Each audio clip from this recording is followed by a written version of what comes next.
তামুলপুৰৰ কুমাৰিকাটা তৰঙাচলী block committee বিপিএফৰ লগতে যুৱ আৰু মহিলা বিপিএফৰ 10ম বাৰ্ষিক অভিৱৰ্তন অনুষ্ঠিত কৰে।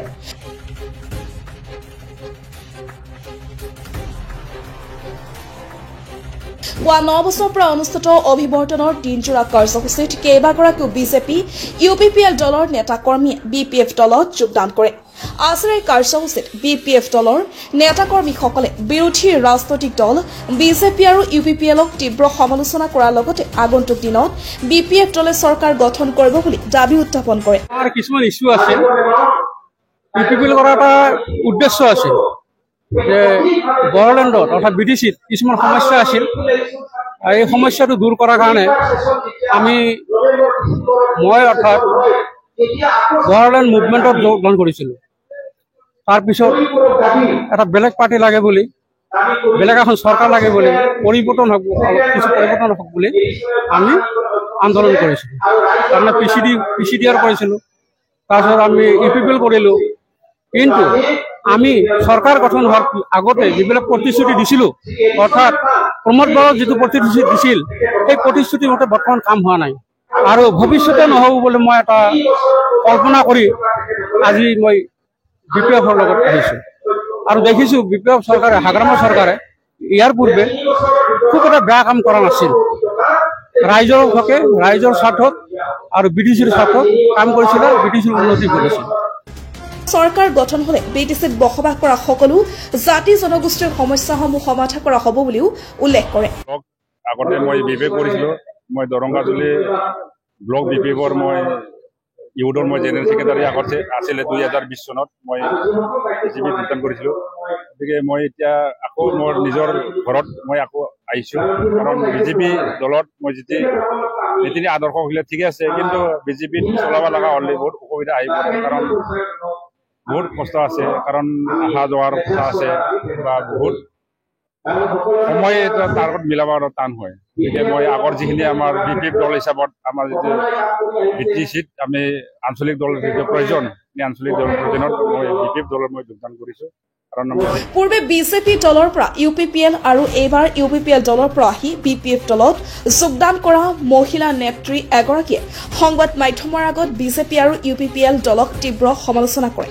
সকলৰ বিষয়ে মই কওঁ, যিহেতু মই প্ৰথম অৱস্থাত বিজেপিত একাকাৰ কৰি কাম কৰিছিলোঁ, ধৰ্মৰ দাস ডাঙৰীয়াৰ লগত দিন ৰাত একাকাৰ কৰি কাম কৰিছিলোঁ। ৰাতি 11টা 12টালৈকে আমি ফিল্ডত ঘূৰিছিলোঁ।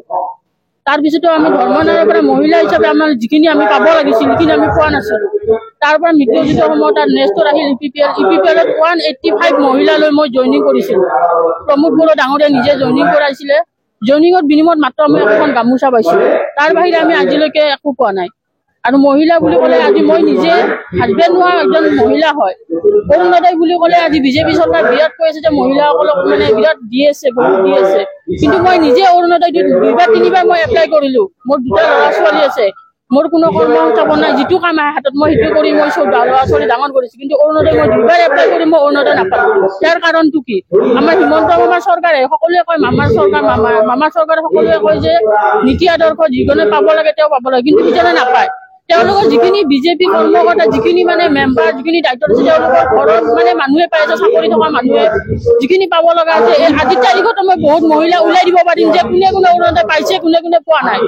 আনকি কিছুমান মেম্বাৰ বিলাকে 3000 টকা 2000 টকা লৈ অৰুণোদয় দি আছে। গতিকে আমি কিয় নাপাওঁ, বা মোৰ নিচিনা আৰু বহুত মহিলা আছে, তেওঁলোকে কিয় নাপায়?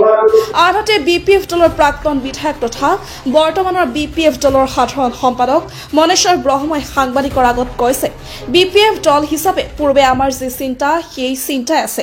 আমি কাৰো লগত মিত্ৰতা নকৰোঁ, এই আলোচনাই চলি আছে। হীৰা সৰণীয়া আমাৰ তাত আহিলে ভাল কথা, আমি আদৰণি জনাম। যোগদান কৰিলে আমি ল'ম, আমাৰ দলত চামিল হ'লে ভাল কথা। এইটো আমাৰ দলৰ মাজত আলোচনা হ'ব। বিটিচিত অকল বিজেপি নহয়, সকলো দলেই নিৰ্বাচন খেলিব পাৰে। বিপিএফৰ আমাৰ 10ম বাৰ্ষিক অধিৱেশন আছিলে আৰু এই অধিৱেশনত আমাৰ ডেলিগেটছ সভা হৈছিলে আৰু তাতে নতুন কমিটি গঠন হ'ল আৰু এই আজি মুকলি সভাত আমাক মাতিছিলে, এই হিচাপে আমি আহি উপস্থিত হৈছোঁ। পৰিকল্পনা আমাৰ বিপিএফ দল হিচাপে আগতে যেনেকুৱা আমাৰ চিন্তা আছিলে যে আমি বিপিএফ হিচাপে আমি আগবাঢ়ি যাম, এই হিচাপে আমাৰ বিপিএফ দল হিচাপে কাৰো লগত উইদাউট এলায়েন্স আমাৰ দলটো মজবুত কৰাৰ কাৰণে আগুৱাই যোৱাৰ কাৰণে যিটো কাম এইবিলাক চলি আছে সেইটো আমি মিডিয়াত দেখিছো কিন্তু আমাৰ দলত তেনেকুৱা ধৰণৰ কোনো আলোচনা হোৱা নাই আৰু আমাৰ যিটো আগৰ সিদ্ধান্ত এই সিদ্ধান্ত হিচাপে আমি এতিয়া কাম কৰি আছো তেনেকুৱা ধৰণৰ কোনো আলোচনা হোৱা নাই এইটো তেখেতৰ কোৱা কথা এইটো আমাৰ পৰা এইটো কোৱা কথা নহয় শেহতীয়াভাৱে জিলাসৰণীয়া প্ৰাক্তন সাংসদ হীৰা সৰণীয়ে কৈছে যে তেওঁ বিপিএফ দলত যোগদানৰ আগ্ৰহী আপোনালোকে দলে কেনেদৰে যোগদান কৰিলেতো আমি লৈ ল'ম কিয় নল'ম ডিএছপি তাৰমানে চামিল হ'ব চামিল হলেতো কিয় নল'ম আৰু এইটো ভালৰে কথা যদি বিপিএফ দলত চামিল হয় এইটোতো মষ্ট ৱেলকাম ষ্টেপ এইটো দলৰ কিবা কথা পতা হ'ব দলৰ মজিয়াত এইটো কথা পতা হ'ব না দলৰ মজিয়াত কথা পাতি এইটো তেখেতসকলৰ দলৰ কথা হ'ল এইটো সকলো দলে নিজাকৈ ইলেকশ্যন খেলাৰ অধিকাৰ আছে সেই হিচাপে তেখেতসকলে কৈছে আমিও বিপিএফ হিচাপে আমি খেলিম আৰু সকলো দলে খেলিব অকল বিজেপি নহয় কংগ্ৰেছে খেলিব পাৰে CPM খেলিব পাৰে AGPও খেলিব পাৰে বাধাটো ক'ত আছে BPF আৰু EPPL মিত্ৰতা সন্দৰ্ভত বিশেষ কোনো মন্তব্য প্ৰদান কৰা নাই প্ৰাক্তন বিধায়কগৰাকীয়ে তামুলপুৰৰ পৰা ধীৰাজ উপাধ্যায়ৰ report the North East times